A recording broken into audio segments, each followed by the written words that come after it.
Yo, what up everyone? It's Tone clocking in. We got a fun little video for you today. Hopefully it'll be fun for you. As fun for you as it is for me.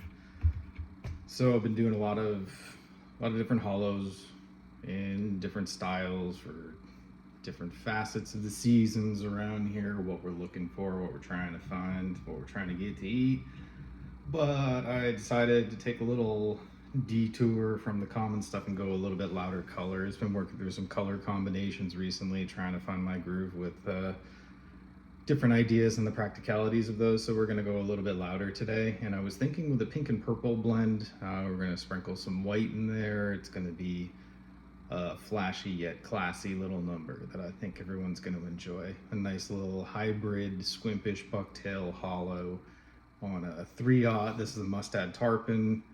So we're going to be rolling into that with our purple thread. How about that? Getting fancy off the bat. It's just how we do. So we're just going to get right into her. Laying a little bit of a thread base in here. I'm going to come just about to the start of the downturn of that bend of that hook. Make sure I get enough purchase and then wrap over those first sections to kind of give it a little bit more lift, make it straighter, because we're going to put a tail section in here. Normally we could do something a little bit more if you would like, for something I'm trying to get a little loud with. Sometimes I'll use a prop material, some hackles, a little bit of flash and all that stuff, but this one we're just going to go bucktail and flash on there. So I've got some leftover fairly long,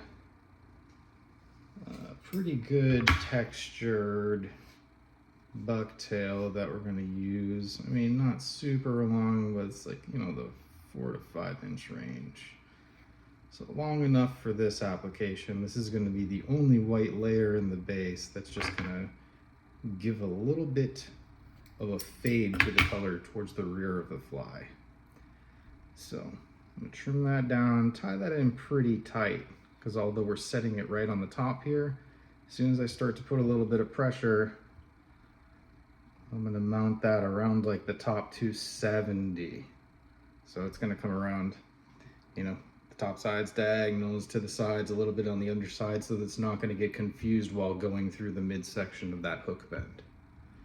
You don't have to. These are just the reasons we're a little bit neurotic with stuff like this.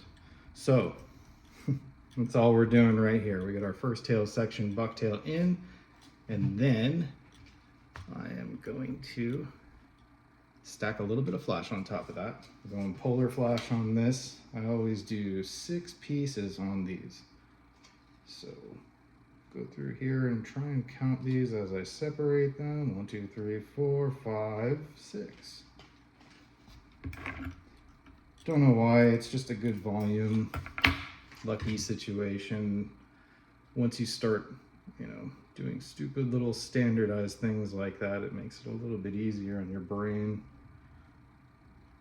So I'll pull that to about where we want. We're going to double this over and fold it so our ends are going to be tapered throughout, you know, giving a little bit of staggering in the tips of this. I'm going to pull this so it'll be about the 6.5, 7 inch mark right there at that. Oops. Pull a couple wraps forward, buy myself some room to accomplish this. Double this over the thread. Ooh. Check that camera, make sure it's doing what I want it to do. So now that I've got this a little bit secure and tight, I'm going to look at that. Wow, focus on that stuff. How about and then line it right up top of the spine there. Just kind of swirl it, let it blend together a little bit in there and settle. Now, right to the bottom of that ramp from that tie-in point. Oh, this isn't going well at all, is it? Well, we might have to switch over camera modes if this becomes an issue. So I feel like it just wants to see my face, which is real weird. Well, this is the other camera mode, so we're into this fly already, and hopefully it's going to focus on this thing and not just my face the whole time. So that was a little annoying. However, you know, technical difficulties and such. So we got our first tail section, a little bit of flash. Then we are going to come in with starting the pink. Got a nice little stockpile of pink bucktail in here. It's a little bit wavy, not super soft, but pretty soft at a very reasonable length. So I'm liking the way this is kind of laying out right here. So I'm gonna keep these pretty long again. I mean, we're looking at like the 4.5 to 5 inch range on these, probably, maybe closer to 5. I'll take that pretty tight, right in front of the hump of that ramp from the last tie. Give a little pressure, kink those fibers. Let's start kinking them, put a little more pressure, roll it a little bit. I'll loosen that tension. Adjust the distribution. And this is, you know, hey, I say a lot, but you have the time, take the time. You want to make sure all your fibers are going the directions that you want so that you're not looking at something that's going to be too far off. You want it to swim and keel and perform the way you want it, ideally, you know. So lock that in position, lock that position in place, and give a little bit of flare with tension.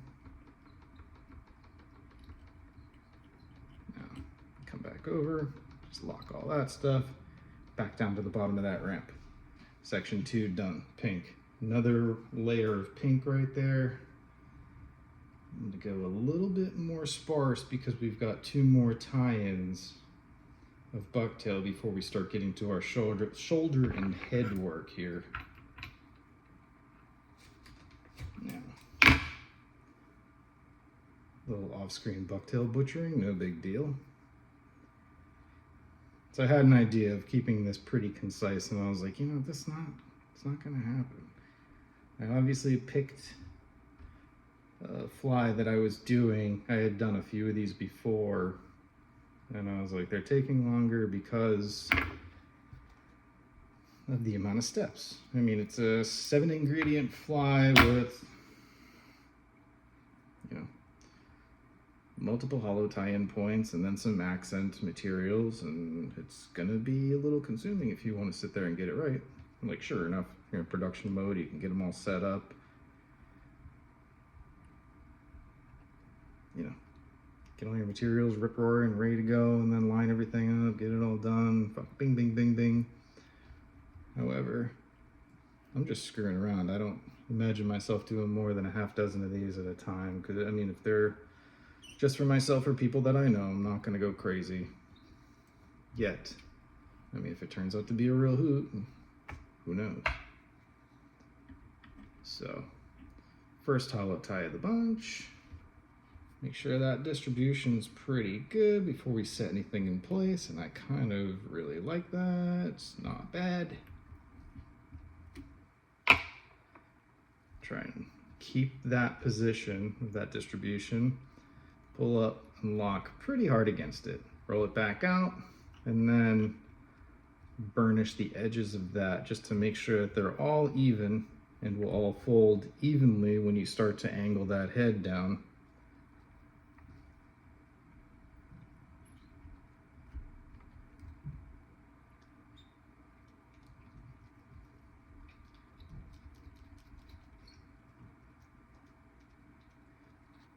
See, you don't even need too much tension by the time you're getting up to the top of that dam and running that line along the top of the dam. You know, I loosen up the pressure of the thread a little bit just so it gets a more consistent shape against the edge of that bucktail. Whereas if you were to put a little bit more tension and wrench that thing down, you're going to offset that evenness of thread distribution from your control, and then it'll start to kink out, and, you know, proportionally your fly is compromised at that point, we should say. So nice even pressure up there. I'm just trying to set that angle in place, lock those, and I kind of like that because I know we're going to do one more that's going to lay snugly on top of that. Roll it all the way back down to the bottom. Next tying point, going pink again. So this one might even do even less, a slightly smaller clump than the last. Just because we don't need it for bulking, we don't need it for coverage. We're just trying to get it for the overall taper effect of the fly. So 4 bucktail tie-in points. I'm gonna keep this a little bit shorter than the last one, but not too short because we have some more stuff going on top that's going to soften the taper towards the top of the shoulders here. So it's gonna be a little bit more slimmed down than if it were just bucktail all the way up to the front. So I'll pull this a little bit shorter, enough to cover those wraps. Set this in place. Boom, put a little crease in that, increase that tension. And let her spin. Try and fix that up a little bit.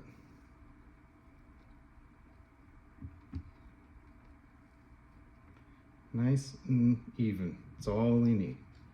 Nice and even. Distribution and tension. Those things, when they're evening. Making things even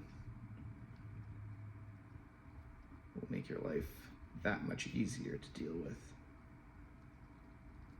So, lock that position, come back forward. And check my distribution 360, which looks pretty good. All right. Hold that position in place, come forward. And again, I mean, these parts I'm doing a little bit quick. This isn't a demonstration on hollow tying or anything. This is just a run through of a fly. There are plenty of good videos and reputable tiers who are more than willing to teach you how to tie bucktail in different techniques, probably a lot better than I would be able to. So take advantage of that if you're willing and in need of some education. You know, just watch people, check the experience, see how they explain things. Some people it would make more sense than others. If you're a beginner, just sit on the old tube, the old yawl tube. You'll have those techniques done in no time. So you see this gives just a little bit more flare and it's still got good length to it. It's gonna lay down, especially when I wet it, it's gonna be pretty slick looking. So now I got some nice hackles. I'm gonna bring those all the way to the tip of the tail here. So I wanna make sure first off that they're nice and evening. Then I'm going to check the length and pull that right to the edge of there, which is going to be about the 7-inch mark. Pull that fluff just so I know where I stand with this whole thing. Cut up a little bit.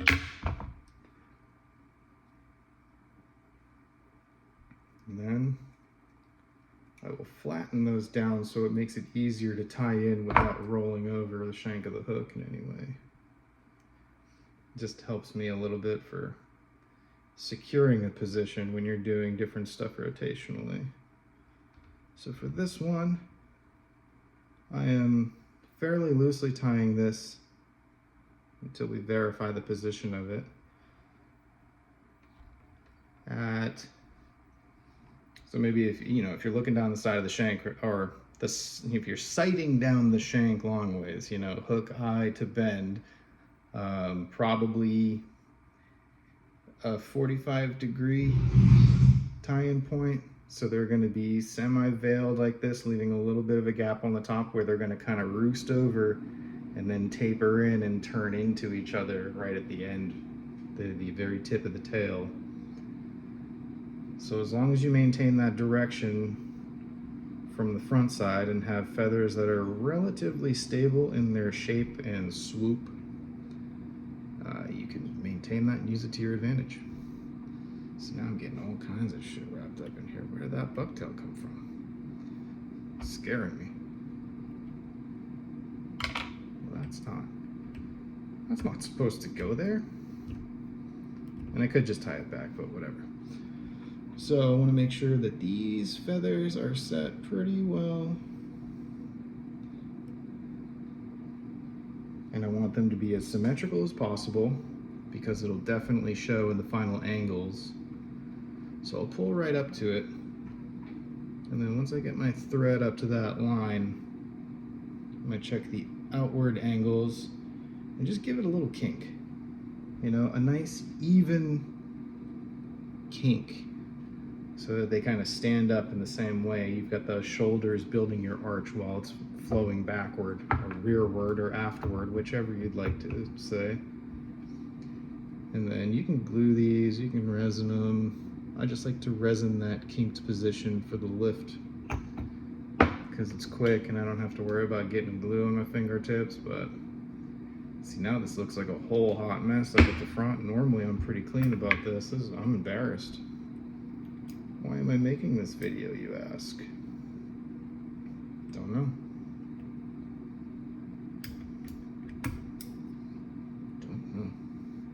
Funsies. Alright, so I'm gonna pull all that back.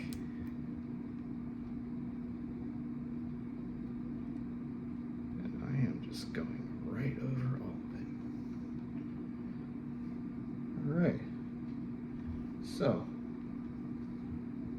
those are pretty good. The semi-veiling of those hackles are really going to accentuate the shoulder and spine. From this point, we're going to go a little bit of squimpish.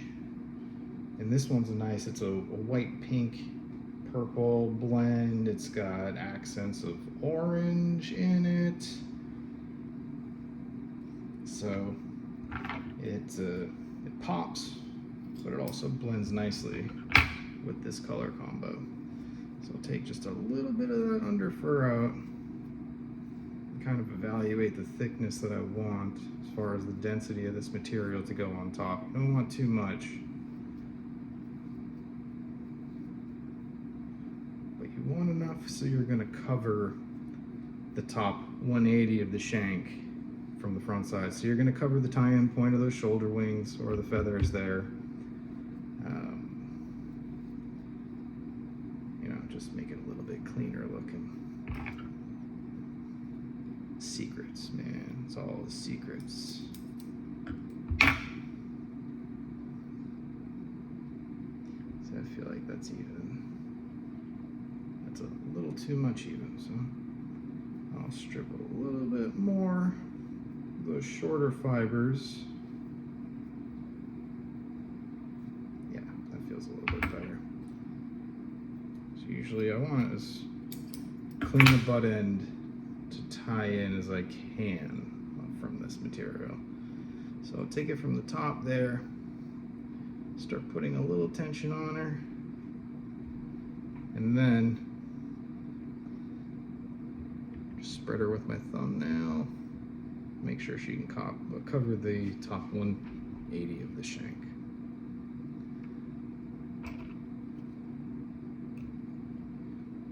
And just make sure your angles, your coverage is good before you start rolling it back and locking everything in position.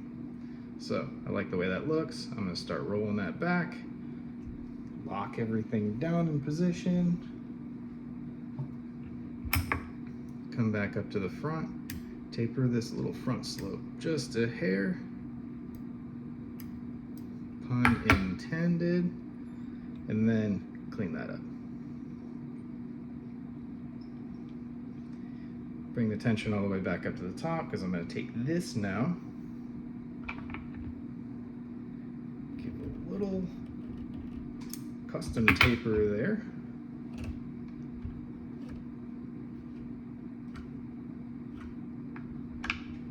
That all back out, make sure it's beautiful. Oh my god, it's looking gorgeous already. And then 2 more ingredients. We're done, I swear.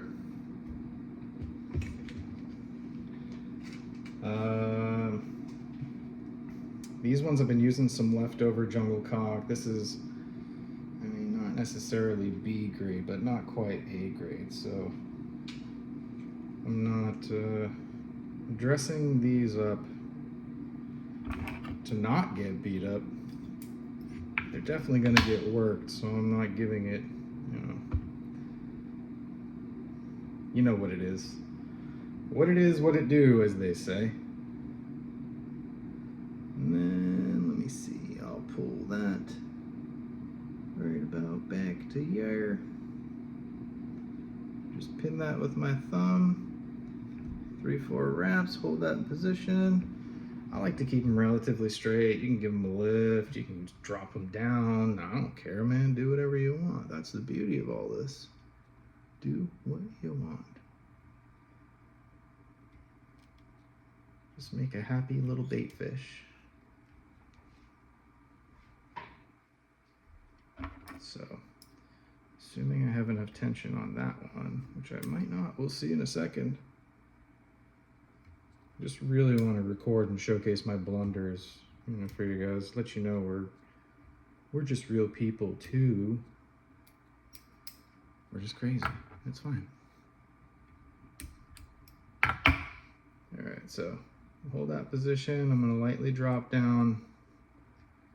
I'm going to start increasing the tension while I start bringing it up to make a nice conically shaped head there. Keep that tension nice and strong.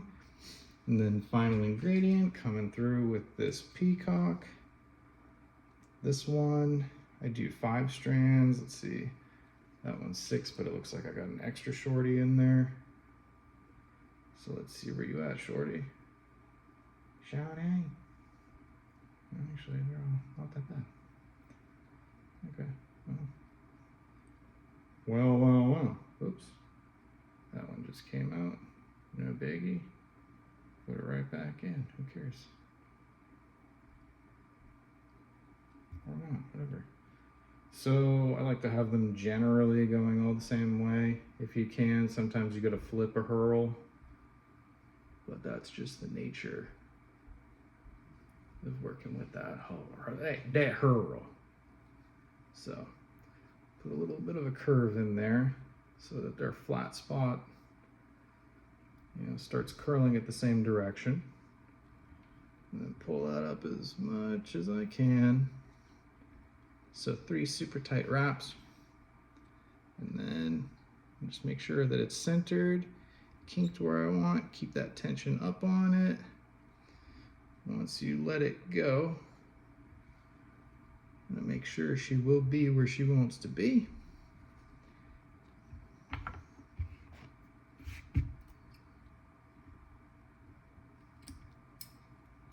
Cut the ends of that off.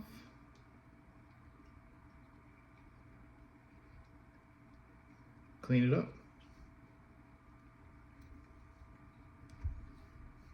Whip it out.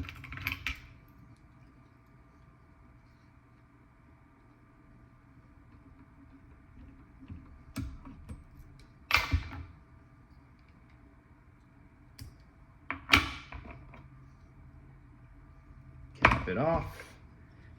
Clean it up again.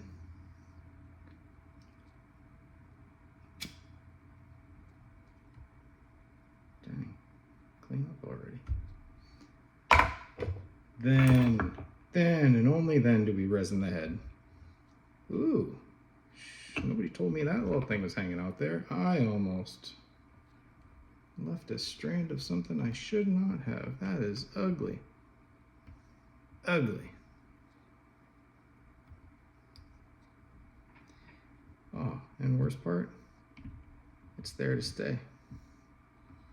So I'm gonna live with this and be incredibly disappointed, but hopefully you guys don't make the same mistake that I did, because boy oh boy, I ruined that fly already. Nah, just kidding. Again, these are why we're not going super fancy on them, is because they're all going to get demolished. So I just used some extra thin resin, spin it around, let that kind of level out, makes a nice smooth bullet head there.